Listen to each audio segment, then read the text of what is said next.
Hola, ¿qué tal? Mi nombre es José Roberto y estamos en este podcast por el placer de compartir.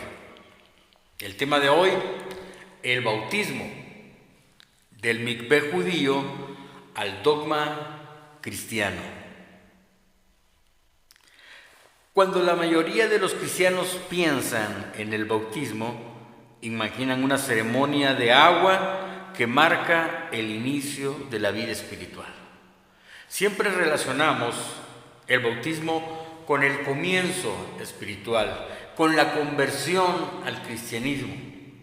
Inclusive muchos pueden citar aquel texto que dice en Hechos 2:38, arrepentíos y bautícese cada uno de vosotros en el nombre de Jesucristo para perdón de los pecados. Y siempre lo veremos como el inicio de una nueva vida espiritual, como el primer paso a la conversión al cristianismo. Pero si te dijera que este rito no nació en el cristianismo, sino que tiene sus raíces mucho más antiguas, específicamente en el judaísmo. Es sorprendente, ¿verdad? Ahora veremos de dónde nace el bautismo, de dónde viene, cuál es su tradición y cuál es su origen. También veremos por qué Mateo 28:19, ese texto que menciona en el nombre del Padre, del Hijo y del Espíritu Santo, pudo no haber salido de los labios de Jesús. Es una polémica, ¿verdad? ¿Qué pensarías si te dijera que el Mateo 28:19, la base que todos utilizan para bautizar en el nombre del Padre, del Hijo y del Espíritu Santo, no aparece en la Biblia, y que el Nuevo Testamento en realidad no habla de un bautismo, sino de una tevilá o una mikvé judía? Lo vamos a explorar. Desde siglos antes de Jesús, el pueblo judío practicaba inmersiones rituales en agua, llamadas tevilot, realizadas en una mikvé o una piscina ritual. La tevilá tenía distintos propósitos: purificación ceremonial después de la impureza, eso lo podemos leer en Levítico capítulo 15, conversión de gentiles al judaísmo, renovación espiritual antes de las fiestas o del servicio en el templo. Los esenios de el Qur'án, a quienes muchos asocian con Juan el Bautista, practicaban inmersiones diarias en agua como símbolo de pureza del alma. Es importante saber que la tevilá se practicaba en el judaísmo desde tiempos ancestrales, y hay muchos datos arqueológicos que demuestran eso. Y ahora vemos cómo lo practicaba Yohanan el Inmersor o Juan el Bautista. También hay que darnos cuenta de que la tevilá es mencionada. El tema del bautismo no solamente es mencionado en el Nuevo Testamento, sino también es mencionado en el Antiguo Testamento. Lo podemos ver en Ezequiel 36:25. Y rociaré sobre vosotros agua limpia, y seréis limpiados de todas vuestras inmundicias. Es decir, el símbolo de limpieza espiritual por el agua ya existía mucho antes del cristianismo. Juan no inventó nada nuevo. Si tú pensabas que el que inventó el bautismo fue Juan el Bautista, pues en esta noche te saco de ese error.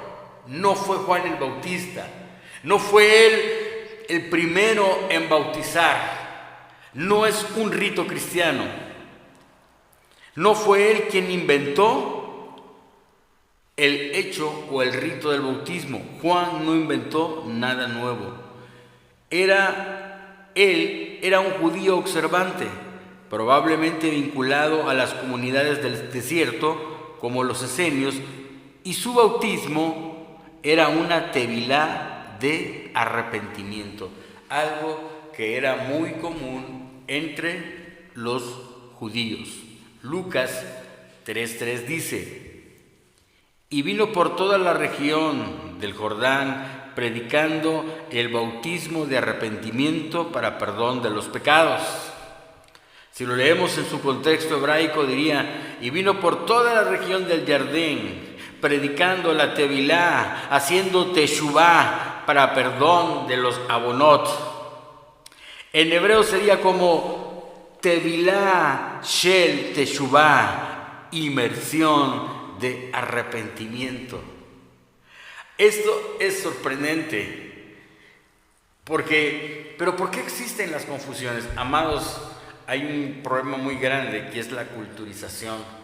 Cuando nosotros vamos a las escrituras, las interpretamos en base a nuestro entorno, en base a nuestra cultura, en base a nuestros paradigmas, y nos perdemos por completo el contexto de lo que está sucediendo ahí. Tenemos que entender que Yohanan el Inmersor o Juan el Bautista era un hombre judío que nació en el espectro del mundo judío y solo practicaba lo que los judíos ya hacían desde tiempos ancestrales. Ahora, algo importante es, voy a leer el texto de nuevo: y vino por toda la región del Jordán predicando el bautismo de arrepentimiento para perdón de los pecados.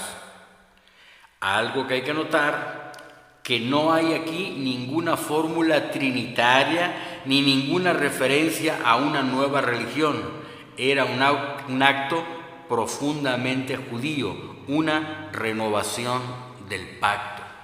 En el Nuevo Testamento no estamos viendo a Juan el Bautista o a Yohanan el Inmersor inventando una nueva religión o haciendo adeptos para una nueva religión, sino que está predicando dentro del judaísmo. Lo que él está haciendo es lo que te mencioné, Tevilá Shel Teshuvá. Él está predicando a la gente que tiene que limpiarse, purificarse.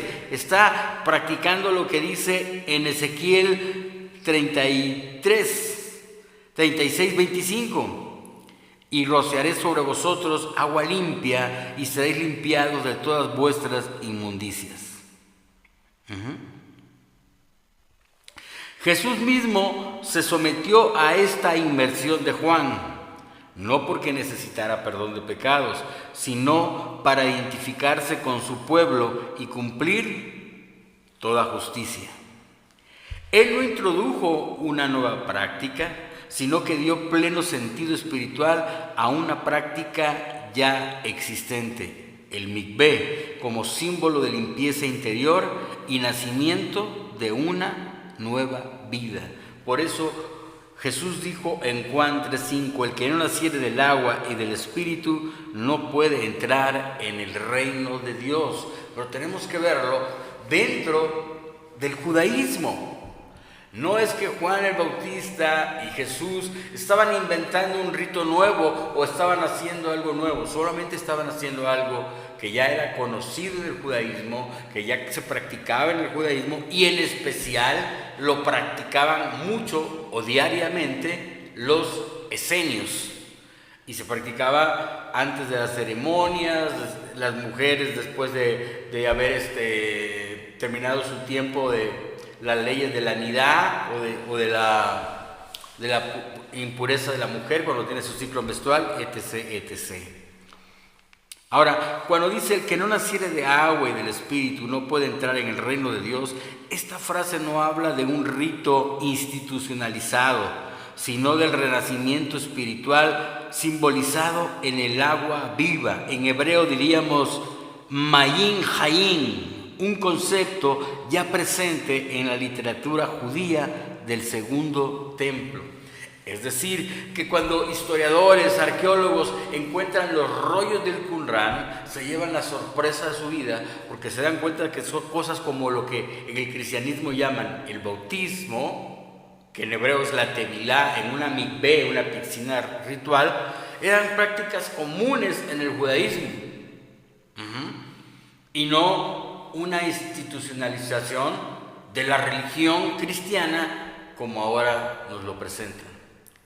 El mayor peligro que ha corrido la fe es que hemos convertido a Yeshua o a Jesús como el creador de una nueva religión, cuando si observamos su vida, su comportamiento, siempre fue dentro de los mitzvot, siempre fue dentro de la Torá, siempre fue dentro de los mandamientos de Akadosh Baruj Hu, el santo bendito es.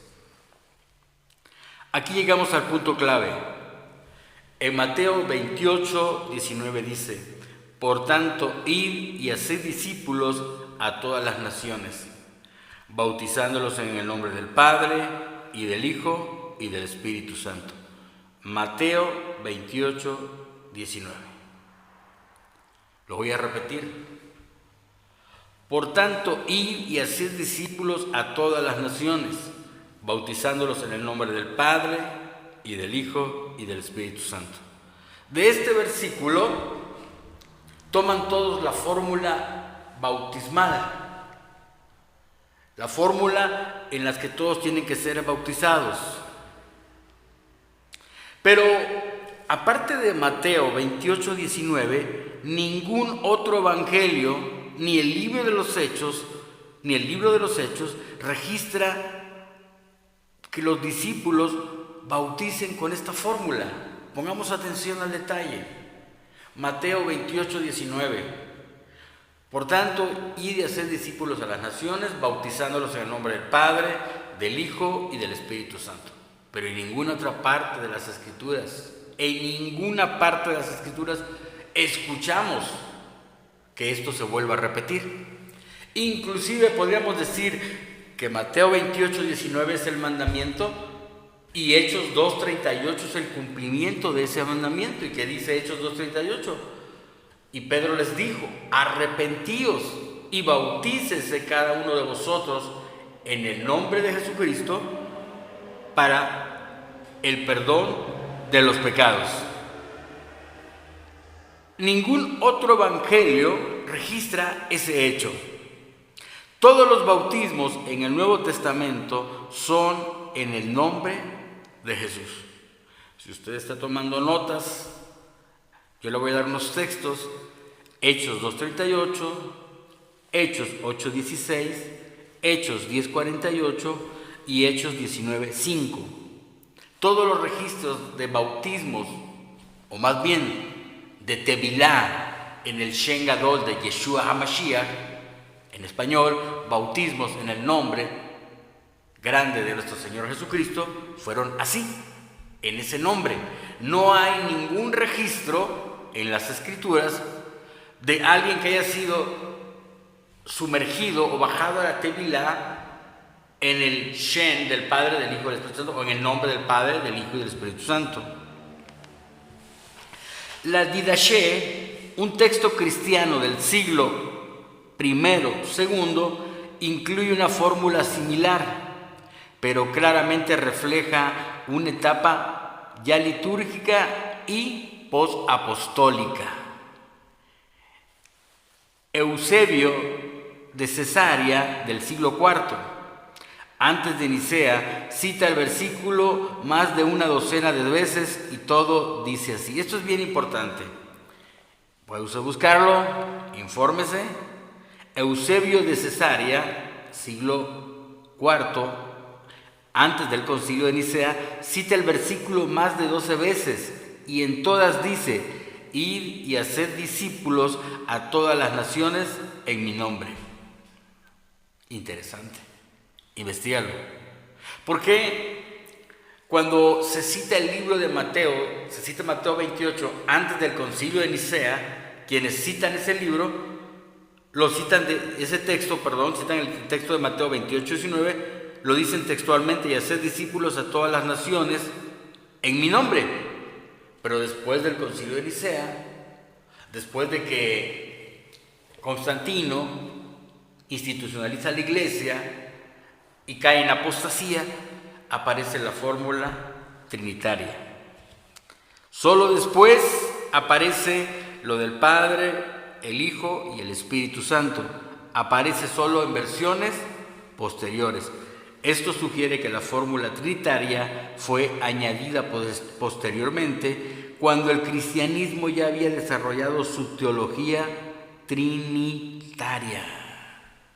Si has estudiado historia de la iglesia, tú sabes que el dogma, escúchame, dogma, no doctrina, el dogma de la Trinidad fue adoptado en el 325 en el Concilio de Nicea.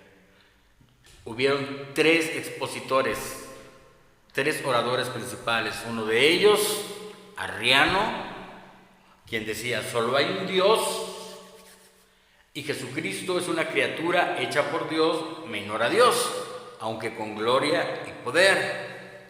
Existía Atanasio, el joven, quien decía: no, son 3 personas que forman un solo Dios. El Padre, el Hijo y el Espíritu Santo, misma sustancia, mismo poder, misma gloria, y de ahí nace el credo de Atanasio, o el credo que se reza en la Iglesia Católica. Y estaba un tercer grupo de un hombre que se llamaba Sabelio, y Sabelio decía: no, es un solo Dios con 3 manifestaciones diferentes. Jesús es el Padre en la creación, Jesús es el Hijo en la redención y Jesús es el Espíritu en la consolación. Después de deliberar, quien decide con qué dogma quedarse fue Constantino. Y Constantino ordenó a destruir toda fe que no se apegara a la ortodoxia, lo que ahora conocemos como ortodoxia. Si el 99% del cristianismo que se practica hoy en día no es porque sea la corriente verdadera o la corriente legítima, es porque Constantino así lo quiso y así convenía a sus planes. Esto es historia, puedes averiguarlo y verás que no estoy equivocado. El bautismo cristiano no nació con el cristianismo, es una adaptación helenista del mikvé judío. La tevilá original era por inmersión, no aspersión, en agua viva, no era en una piscina, era en un río. Era para purificación o arrepentimiento, sin formas litúrgicas ni trinitarias. Jesús y Juan actuaron dentro de esa tradición hebrea, no fuera de ella. El texto de Mateo 28:19, en su forma actual, refleja una etapa posterior en la que el mensaje de Jesús ya había sido reinterpretado por una comunidad de pensamiento más griego que hebreo. El resultado de mezclar la palabra del Eterno con la cultura griega o la filosofía griega dio a luz algo que se llama cristianismo. Así que cuando pienses en el bautismo, acuérdate, no es un rito nuevo, sino una antigua señal hebrea de pureza y renovación. Jesús no vino a abolir la tevilá, sino a darle un sentido más profundo. El agua sigue siendo el símbolo, pero el que limpia los corazones es Dios. Fue esta pequeña enseñanza que quise compartir contigo. Espero que haya tocado tu vida y que te haga pensar y que te haga investigar. Y esto es por el placer de compartir.